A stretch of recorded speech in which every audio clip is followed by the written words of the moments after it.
أعوذ بالله من الشيطان الرجيم بسم الله الرحمن الرحيم رب اشرح لي صدري ويسر لي أمري واحلل عقدة من لساني يفقه قول والصلاة والسلام على رسوله الكريم أما بعد السلام عليكم ورحمة الله وبركاته. Welcome to our Quran class as we're trying to go through as much of the Quran together as possible. Today, inshallah, our goal is to finish Surah Hud, which is the 11th surah of the Quran. We are starting from ayah number 97. Just to quickly provide some context, we have been reading a few of the qasas al-Nabiyin, the stories of the prophets, right? And Allah subhanahu wa ta'ala in these rukus of Surah Hud are basically going through with us chronologically the stories of various nations and their prophets and how they behaved and treated their respective prophets and what was their final outcome. And we see that in many of the cases, it's very much resembling what happened with each of the respective nations.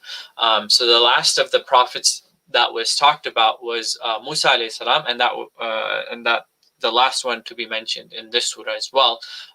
So before moving forward to the next subject matter, so the last ayah that we ended with in ayah 97, Pharaoh was basically explained, saying that he is taking his mala, his leaders, and they're following him, right? They're following Amara Fir'aun. وَمَا أَمَرُ فِرْعَوْنَ بِرَشِيدٍ, and the command of Fir'aun is not right. And then the next ayah comes in, يَقْدُمُ قَوْمَهُ يَوْمَ الْقِيَامَةِ فَأَوْرَدَهُمُ النَّارِ, and he will lead them, he will lead his people, meaning Fir'aun or any unjust leader, on the day of judgment, on the Yawm al-Qiyamah, فَأَوْرَدَهُمُ النَّارِ, and he will make them descend into fire. Awrada is actually to lead somebody to water. And it's so beautiful that Allah subhanahu wa ta'ala uses this word right after in our mind we're reading the story of Fir'aun alayhi salam leading his people to something that's not right, and that is essentially him leading his people into water in which they eventually drown in and becomes their cause of death, right? And then Allah subhanahu wa ta'ala takes that same word awrada, which is to lead somebody to water, if you're in a desert and you need to find water and you're thirsty, that's the type of guidance you're looking for, right? And now instead Fir'aun, he leads his people to water in an excessive form of water where he dies, and now in the hereafter he's going to lead them into فَأَوْرَدَ هُمُ النَّارِ, not just water, but he's going to lead them into fire. وَبِئْسَ الْوِرْدُ الْمَوْرُودُ, and what a terrible evil a place of descending, right? And so again, this is a kind of alluding to the fact that on the day of judgment, the leaders of their respective nations, of whom were people were following and taking as either false deities or who were wrongful in themselves, like the tyrants, they would take their own congregations and descend with them into the hellfire. وَأُتْبِعُوا فِي هَذِهِ لَعْنَةً, and the curse that was made to pursue them, هذه, that la'na, is not going to just follow them here, وَيَوْمَ الْقِيَامَةِ, and on the day of judgment. It will be behind them in the day of judgment as well. بِئْسَ الرِّفْتُ الْمَرْفُودُ, and it's a rift in Arabic is a reward, a gift, right? What a terrible gift. What a terrible gift that they will be offered. And the analogy, or just in the recitation, you hear the previous two verses, وَبِئْسَ الْوِرْدُ الْمَوْرُودُ بِئْسَ الرِّفْتُ الْمَرْفُودُ, right? It's just a small change in the letters, but Allah subhanahu wa ta'ala is using these words to kind of give us some wordplay as well. ذَلِكَ مِنْ أَنْبَاءِ الْقُرَى نَقُصُّ عَلَيْكَ, and that is the stories of the towns that we have narrated to. And so the Prophet ﷺ is reminded, right, that these narrations, these stories that have been narrated of nations of old, are not just stories. These are your struggles as well, right? When the Mala'un Fir'aun were commanding against Musa alayhi salam, the chieftains of Quraysh, right? The Mala'un Quraysh at the time in Mecca are the ones who are calling against the Prophet. When the people of Shu'aib said, if you didn't have such a lineage, we would have killed you. It's the same as the Quraysh saying that, if you weren't from a noble tribe, we would have exiled you. So that the parallels are uncanny. And minha qa'imun wa hasid, and from them some are standing and some have been like already just plucked out of the ground. Hasid literally is harvested, right? So meaning symbolically there has been physically there have been nations who have been destroyed, but the ruins remain. You're still able to go past and you'll see some things that they've have. And on the other hand, there are those who are hasid, who have just been totally annihilated, physically wiped off, and there's absolutely nothing that really remains of them. وَمَا ظَلَمْنَاهُمْ وَلَكِنْ ظَلَمُوا أَنفُسَهُمْ, and we have not wronged them. Right? We have not wronged them. وَلَكِنْ ظَلَمُوا أَنفُسَهُم, rather they have wronged themselves. فَمَا أَغْنَتْ عَنْهُمْ آلِهَتُهُمُ الَّتِي يَدْعُونَ مِن دُونِ اللَّهِ مِن شَيْءٍ. Right? And so their gods, who they used to call الَّتِي يَدْعُونَ مِن دُونِ اللَّهِ, the ones they used to invoke rather than Allah subhanahu wa ta'ala, they did not come to help them. مَا أَغْنَتْ عَنْهُمْ, they did not help them at all.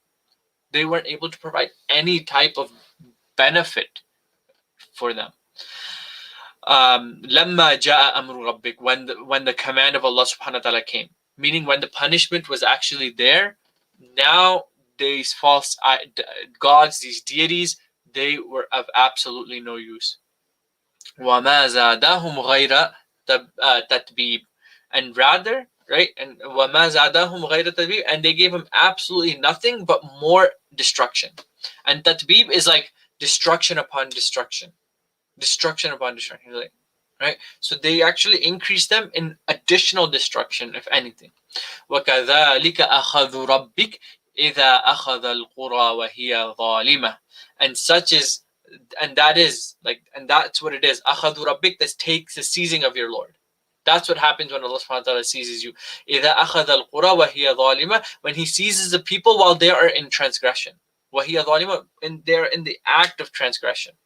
Inna akhdahu alimun shadid, and the taking of your Lord, it's painful. His seizing is painful and severe. It's so overwhelming. Inna fi dhalika la'ayatan liman khafa adhabul akhirah. And in this, there is a sign for the people who fear. And what do they fear? Khafa adhab al-akhirah, the painful of the punishment, the painful punishment of the hereafter. They fear the punishment of the hereafter. So let's kind of just recover to where we are now, right? Surah Yunus consistently brought up this message of La yarjuna liqa'ana. They do not want to, nor do they desire to meet us, i.e. they don't want to stand accountable for the deeds that they have done, right? That was the group that was consistently mentioned in Surah Yunus, which was the previous surah, right?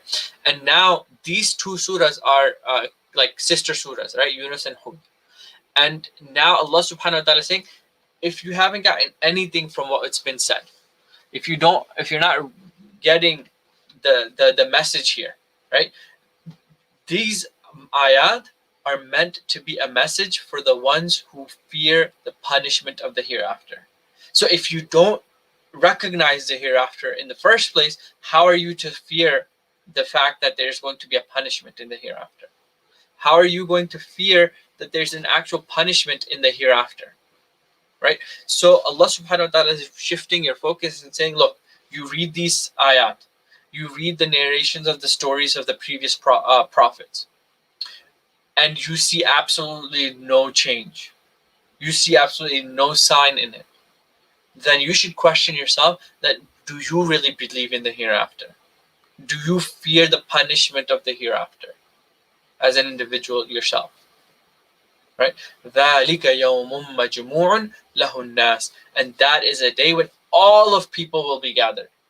All of people, مَجْمُوعٌ لَهُ النَّاسِ, all of mankind, everyone will be gathered. وَذَلِكَ يَوْمٌ مَشْهُودٌ, and that is the day everyone will be present. They are having to say that they will be present. وَمَا نُؤَخِّرُهُ إِلَّا لِأَجَلٍ مَعْدُودٍ, and we do not defer it but for a limited time. We do not push it away, or we do not delay it for except for a limited time. Meaning, the time period that Allah subhanahu wa ta'ala has set for the day of judgment to come is very near. Right? And we're living this day in this day and age, not even realizing and not even taking into account that this is the day that we're going towards, and it's so near. That it's so near. يَوْمَ يَأْتِي لَا تَكَلَّمُ نَفْسٌ إِلَّا بِإِذْنِهِ. And on that day, absolutely nobody will speak. لَا تَكَلَّمُ نَفْسٌ, like nobody will be speaking إِلَّا بِإِذْنِهِ, except by his permission. فَمِنْهُمْ شَقِيٌّ وَسَعِيدٌ, and so some of them, they're going to be so wretched. Shaqi is like they're just totally distraught. وَسَعِيد, and some of them on the other hand, they're going to be happy. They're going to be overjoyed in happiness, right? And but neither of them, right? لا تكلم نفس. None of them are going to be talking. فأما الذين شقوا ففي النار. And for those who are wretched, فأما الذين شقوا ففي النار. The ones who are so wretched, they're so distraught, they shall be in the fire. لهم فيها زفير وشهيق. And for them, they're not going to have anything. They're not going to be hearing anything. Essentially, it's this fiha is referring to the fact that لا تكلم نفس إلا بإذنه, that there's going to be no speech on that day, that no one's going to be talking, but they're still going to be hearing something, right? So what is that they're going to be hearing? Zafirun wa shahiq. Zafirun wa shahiq. And zafir is like the exhaling of a donkey, right? The exhaling of a donkey, essentially, when he's braying. And then the shahiq, that is the inhalation or the breath after the load has been taken off, as it's slowly, now the panting is starting to get slower, right? So this is the type of noises that they're hearing from the hellfire, as the hellfire itself is a creature that Allah subhanahu wa ta'ala has created. And this comes in Surah Al-Furqan in another way, where the hellfire is actually watching them and growling at them as they're approaching the hellfire. خالدين فيها ما دامت السماوات والأرض. And they shall remain in there forever, as long as the heavens and the earth remain. إلا ما شاء ربك, unless or except for what your Lord wills. إن ربك فعال لما يريد. Surely your Lord, he does whatever, and he does repeatedly whatever he wants, right? فعال is a مبالغة form of that. وأما الذين سعدوا ففي الجنة. And as for those who are like blessed, so happy to be in Jannah, خالدين فيها ما دامت السماوات والأرض, and they are going to reside in that forever. They are going to reside in it forever, until ما دامت السماوات والأرض إلا ما شاء ربك, as long as the heavens and the earth remain, unless or except for what your Lord wills otherwise. عطاء غير مجزوز. عطاء غير مجزوز, and their reward will be given, and it will never be cut off. It will never be taken away, in a sense. And majzuz, the idea that's being described here is something that's cut into pieces, right? Even shrapnel is described as majzuz. And so the reward will be so consistent. It's just going to be coming out in piecemeal, and it's just going to be always coming out. That there's just something that's going to be there forever. فَلَا تَكُوا فِي مِرْيَةٍ مِمَّا يَعْبُدُ هَؤُلَاء. So do not be in doubt. Fi mirya, again, mirya is this a type of doubt. مِمَّا يَعْبُدُ هَؤُلَاء, about what they worship. Don't even have a second thought about it. مَا يَعْبُدُونَ إِلَّا كَمَا يَعْبُدُونَ آبَاؤُهُم مِّن قَبْلِ. And they don't worship anything except what their forefathers used to worship earlier. وَإِنَّا لَمُوَفُّوهُم نَصِيبَهُم غَيْرَ مَنْقُوصٍ. And we're going to give them the complete full payment of their share, right? لَمُوَفُّوهُمْ نَصِيبَهُم. Nasib is from a portion, right? But we're going to give them nuwafi, the whole share, everything, غَيْرَ مَنْقُوس, and absolutely nothing will be diminished of it. Nothing will fall short of it. وَلَقَدْ آتَيْنَا مُوسَى الْكِتَابَ فَاخْتُلِفَ فِيهِ. And we gave Musa alayhi salam, the book, right? We gave Musa alayhi salam, فَاخْتُلِفَ فِيهِ, then it was disputed about. It was the passive is being used, meaning that then they started to take parts of the book and create disputes about it. وَلَوْلَا كَلِمَةٌ سَبَقَتْ مِنْ رَبِّكَ لَقُضِيَ بَيْنَهُمْ. But for a word, like had a word from your Lord not come, مِنْ رَبِّكَ, had not come from your Lord, لَقُضِيَ بَيْنَهُم. The matter would have already been decided between them. وَإِنَّهُمْ لَفِي شَكٍّ مِّنْهُ مُرِيبٍ. And surely they are in continuous doubt about that, and that doubt is continuously growing. Right? And what's this doubt about? They have this doubt about the hereafter. They have this doubt about the hereafter. And we see in present day, the concept of the hereafter is just completely removed from so many of the religious texts and the beliefs, and even non-religious or secular beliefs. Right? They want to eliminate the idea. They don't want to have to account for the fact that they have to stand up and be accountable for their deeds. So إنهم لفي شك منه مريب. وَإِنَّا كُلًّا لَمَّا لَيُوَفِّيهِمْ رَبُّكَ أَعْمَالَهُم. And to all of them, right? إِنَّا كُلًّا, your Lord, He will pay you back. He will give you back. لَيُوَفِّيَنَّهُم. He will definitely give you back أَعْمَالَهُم, their deeds in full. He's going to repay your deeds in full. إِنَّهُ بِمَا يَعْمَلُونَ خَبِيرٌ. And He is fully aware of all that you do. Now, in just one ayah, as Allah subhanahu wa ta'ala is describing the difference, right, between those who did not believe and who entered into the hellfire, and versus the ones who believe and they will be given the full reward. Right? In both cases, they're given the full reward. They're given compensation.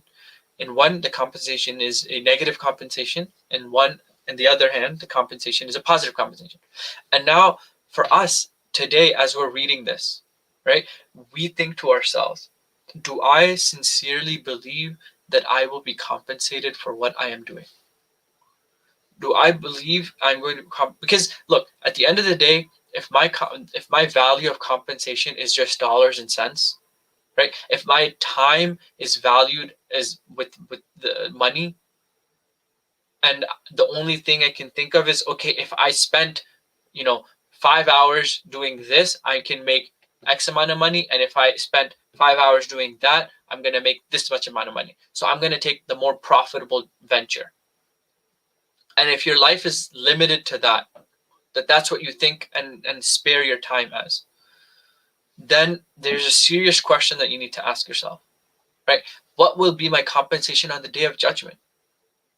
Because if I get all my compensation in this world, then I've left absolutely nothing for my hereafter. And so when it comes time to stand in front of Allah subhanahu wa ta'ala and to be accountable for our deeds that we have done, how will our mizan of hasanat weigh? And something we should constantly be aware of. فَاسْتَقِمْ كَمَا أُمِرْتَ وَمَنْ تَابَ مَعَكَ. And so now this is a very, very strong ayah, very profound ayah that's being sent to the Prophet ﷺ. And it really, like, this ayah itself, in some of the tafasir that it went through, it mentioned that this was one of the most critical ayahs for the Prophet ﷺ that really made him so stressed. فَاسْتَقِمْ كَمَا أُمِرْتَ. Then stand firm. Establish on what you have been commanded. كَمَا أُمِرْتَ. On what you have been asked to do. And the weight of what the Prophet ﷺ has been asked to do is a whole lot. It's so much. To give all of humanity the message of Islam, right? وَمَنْ تَابَ مَعَكَ. And with those who have repented. Of those who have repented with you. وَلَا تَطْغَوْا. And do not cross limits. Do not transgress. And what's the definition of transgression here? Right? This isn't the same tughyan that's being talked about elsewhere in the Quran. That here is the idea of rebelling is to not stand firm, to not do what is being mentioned at the beginning of the ayah, which is istaqim, to establish, to be firm on the message and the commands. إِنَّهُ بِمَا تَعْمَلُونَ بَصِيرٌ. Surely He is watchful over all that you do. Surely He is watchful with all that you do. And this advice to the Muslims, right? And we see this kind of like back and forth advice to the advice or a warning to the mushrikun, and then advice to the Muslim, a warning to the mushrikun and advice to the Muslims. Right? It's kind of getting intermixed in the last part of the surah, in the final khitab of Allah subhanahu wa ta'ala. And so we read this and we ask ourselves, are we standing firm? Am I standing firm to the command that Allah subhanahu wa ta'ala has asked us to do? Or am I transgressing beyond that? Because He is overwatching. وَلَا تَرْكَنُوا إِلَى الَّذِينَ ظَلَمُوا. And do not incline, tarkanu from rukun, right? Do not lean on, have a slight tilt towards. And typically it's used when you're like tired and you need something to lean on, to rest on, right? So don't incline towards the wrongdoers. Don't incline towards the wrongdoers for help. Don't say, okay, so like, in the time of Quraysh, like, we need the support of the Mala al Quraysh, the chieftains of the Quraysh. So let's take a pause on this Islam thing right now. Let's develop some relationships, get them, butter them up a little bit, and then, we'll come back to spreading the message. No, don't use them as aids. فَتَمَسَّكُمُ النَّارُ. If you do that, the fire could catch you. The fire should catch you. وَمَا لَكُم مِّن دُونِ اللَّهِ مِنْ أَوْلِيَاءَ. And you shall have absolutely no supporter other than Allah subhanahu wa ta'ala. ثُمَّ لَا تَنْصُرُونَ. And you shall not be helped. Right? If you go to them, don't lead on to the if you go to them for support, you'll find that they are just false promises, khuzula, right? And elsewhere it's mentioned as that. وَأَقِيمِ الصَّلَاةِ. If you need something to lead on, if you need support, وَأَقِيمِ الصَّلَاةِ. And establish the prayer. The prayer is what you can lean on.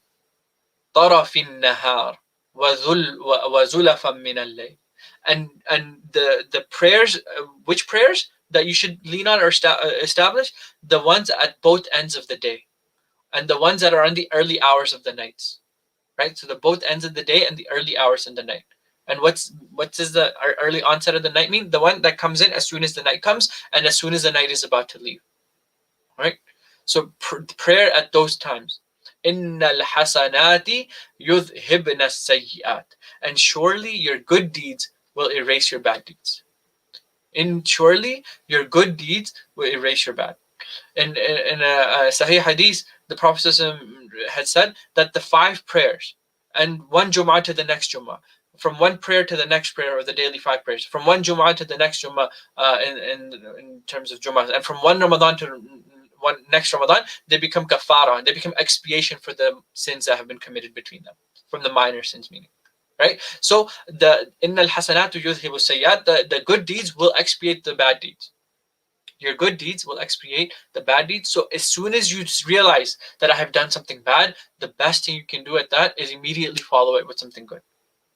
Because look, if you let that bad deed sink in, and the example that has been shared with me, and it's something that's so easy to kind of visualize, right? So when you have dirty dishes to wash, right? You just finished eating and your dishes are dirty, and you're like, I'm not really feeling in the mood to wash dishes right now. I'm gonna wait till tomorrow morning, and you let them be. And all that food, it starts to crust and harden inside the dishes. And so when you get to it tomorrow morning, you're scrubbing and scrubbing, and it's just a much harder dish to clean up now, because you let it settle, you let it sink in, right? Versus if you have dirty dishes and you were to immediately wash them, and you took the time immediately and you wash them, and it's just a simple rinse and a clean. Right? It just the dirt, the grime, it just slides off. And it's a simpler process. In a similar way, when we commit a sin, it impacts our heart. There's a dot, there's a blackness that comes upon us. in terms of the evil of it, right? And so now this evil is on our heart. If we let it rest, if we let it reside, what happens? Our mind will start to say, "Oh, that wasn't so bad. That wasn't a big deal what you did. Other people have done much worse. It was just a one-time thing. It's not like you're addicted to doing that." And so you rationalize it. And you rationalize what you did wrong. So by next morning, your tawbah is not even a tawbah anymore. You're just like, "Oh Allah, I know I've done this, but maybe some have done that and so much worse, or I've done so much worse as well." Rather, if you are in the heat of the moment, you're so ashamed of what you've done. That's the time that you want to ask for forgiveness. Immediately after you recognize that I've done something wrong. إن الحسنات يذهب السيئات ذلك ذكرى للذاكرين, and that's a reminder for the mindful. Well, look at just the words that are used. ذكرى للذاكرين, the one who are remembering, the one who are wanting to consistently remember. This is a reminder for them. This isn't a reminder for everyone. واصبر فإن الله لا يضيع أجر المحسنين, and be patient. And be patient. Right? And patient, as I mentioned previously, isn't just like, "Hey, I asked for an order of fries and it hasn't come in yet." Right? That's not the only thing that's idea that's captured in sabr. In Arabic, the word sabr is being patient, being persistent. Once you establish something, staying firm on that. All of that is captured in wasbir. فَإِنَّ اللَّهَ لَا يُضِيعُ أَجْرَ الْمُحْسِنِينَ, and Allah subhanahu wa ta'ala does not let the reward of those who do good be lost. He will not let that be lost. فَلَوْلَا كَانَ مِنَ الْقُرُونِ مِنْ قَبْلِكُمْ, and why is it that there was none among the generations before you, أُولُو بَقِيَّةٍ يَنْهَوْنَ عَنِ الْفَسَادِ, having some remnants to stop them from creating disorder on this land. إِلَّا قَلِيلًا, except for a few. Meaning the message came to them. And it didn't change them. It didn't motivate them to change. Right? And we think to where we are now. The message comes to us. We read the Quran every day. We claim to be Muslims. We claim to be the followers of the Prophet sallallahu alaihi wasallam. But what change does it bring into our life? What do we say that, "Hey, I have changed my life from this to this upon understanding the message of Islam, upon understanding what I have been asked to do"? إِلَّا قَلِيلًا, except for a few. مِمَّنْ أَنْجَيْنَا مِنْهُمْ, and those whom we have saved. وَاتَّبَعَ الَّذِينَ ظَلَمُوا مَا أُتْرِفُوا فِيهِ وَكَانُوا مُجْرِمِينَ, and the wrongdoers, they pursued the luxuries they were involved in, and they became sinners. And the reason they became sinners is because they were following the luxuries. Right? And you see the average sinner today, what do they want to do? They want to be like the rich. They want to be the famous. And utrifu is a very precise word that describes that. Utrifu is the one who has been given a lot of luxury. Not that they deserved it, not that they made something out of it. No, they've just been given it, right? And then they became sinners. And the average sinner, the cycle goes back. They want to live that type of lifestyle. They want to have have that type of status. وَمَا كَانَ رَبُّكَ لِيُهْلِكَ الْقُرَى بِظُلْمٍ وَأَهْلُهَا مُصْلِحُونَ, and your Lord is not one who would destroy a town unjustly. Right?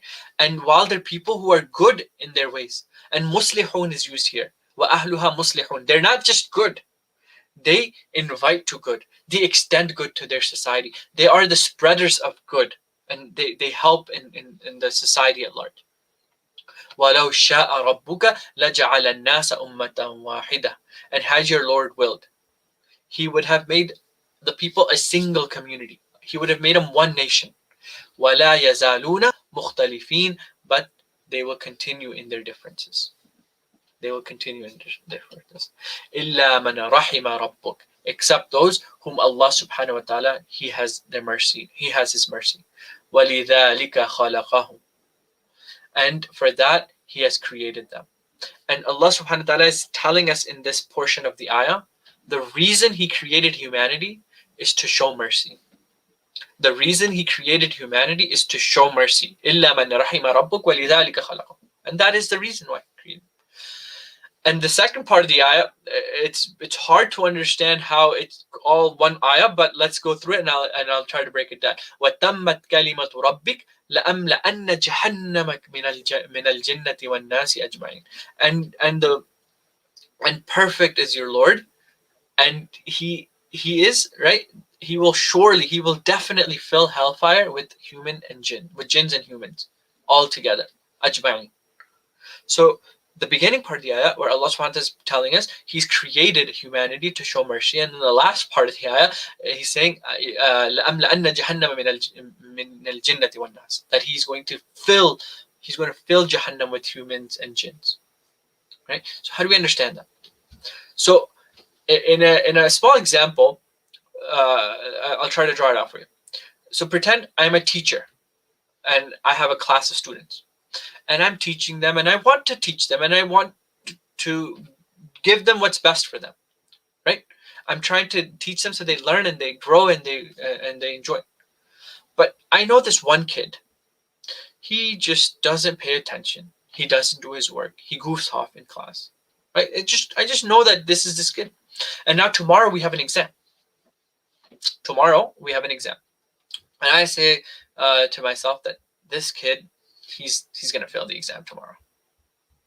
This kid, he's going to fail the exam tomorrow. Just because I know what kind of kid this is. I know he hasn't done any of his homeworks. I know he hasn't paid attention in class. When I call on him, he doesn't know the answer.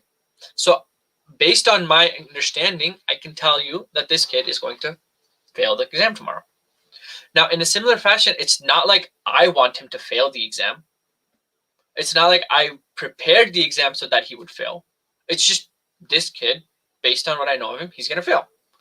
So in a similar way, Allah subhanahu wa ta'ala doesn't want us to fail. He doesn't want us to go to hell.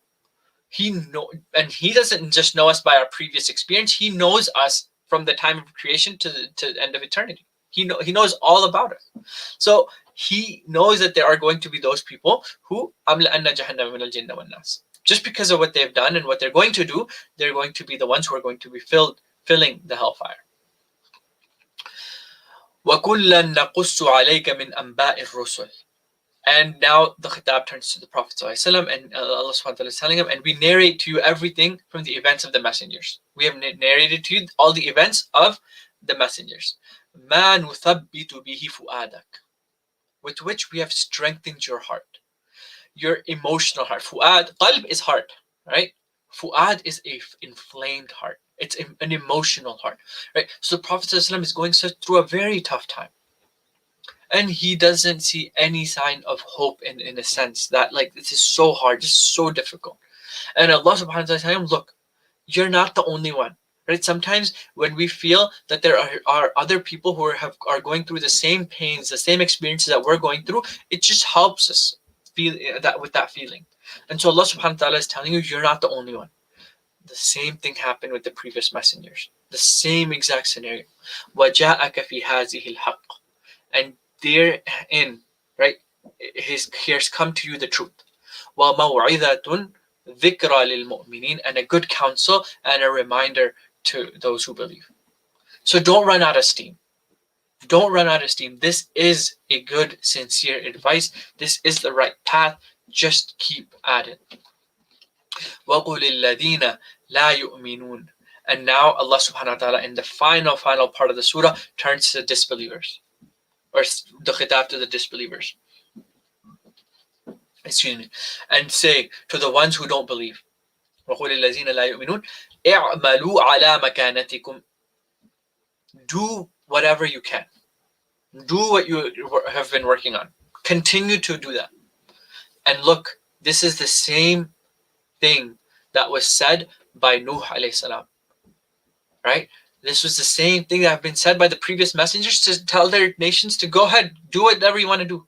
Inna amilun. Certainly we are doing whatever we can as well. We're going to push forward with what we have. وَانْتَظِرُوا إِنَّ مُنْتَظِرُونَ. And wait. and wait. You want to wait till the angels come down and do this, and you want to wait till the mountains over your head, and you want to wait till the valley, Allah subhanahu wa ta'ala descends with chests of gold. You can wait. Inna muntazirun, well, we're waiting too. Right? Now this is basically the ultimatum for them. Go ahead. وَلِلَّهِ غَيْبُ السَّمَاوَاتِ. But know that Allah subhanahu wa ta'ala, He is the one who is, that He knows. وَلِلَّهِ غَيْبُ السَّمَاوَاتِ وَالْأَرْضِ. All that is hidden in the heavens and the earth belongs to Allah subhanahu wa ta'ala. وَإِلَيْهِ يُرْجَعُ الْأَمْرِ. And all authority goes back to Him. All matters, all commands, everything goes back to Him. كُلُّهُ, everything. فَاعْبُدُوهُ وَتَوَكَّلْ عَلَيْهِ. فَاعْبُدُوهُ, and worship Him. وَتَوَكَّلْ عَلَيْهِ, and put your trust in Him and solely to Him. وَمَا رَبُّكَ بِغَافِلٍ عَمَّا تَعْمَلُونَ. And your Lord is never unaware of what you are doing. He is not at all unaware of what you do. So it is a very strong statement that Allah subhanahu wa ta'ala ends Surah Al-Hud in the last ayah, to remind us, the reader, that you and I, that absolutely nothing is hidden from Him. Whatever we are doing is in His command. And we need to worship Allah subhanahu wa ta'ala. We need to place our trust in Allah subhanahu wa ta'ala. And that every single thing we do, He is aware of that. So we'll conclude here. وَآخِرُ دَعْوَانَا أَنِ الْحَمْدُ لِلَّهِ رَبِّ الْعَالَمِينَ. Jazakallah khair. Inshallah, we'll start with Surah Yusuf tomorrow. Please continue to join us as we are trying to cover as much of the Quran. Assalamu alaikum wa rahmatullahi wa barakatuh.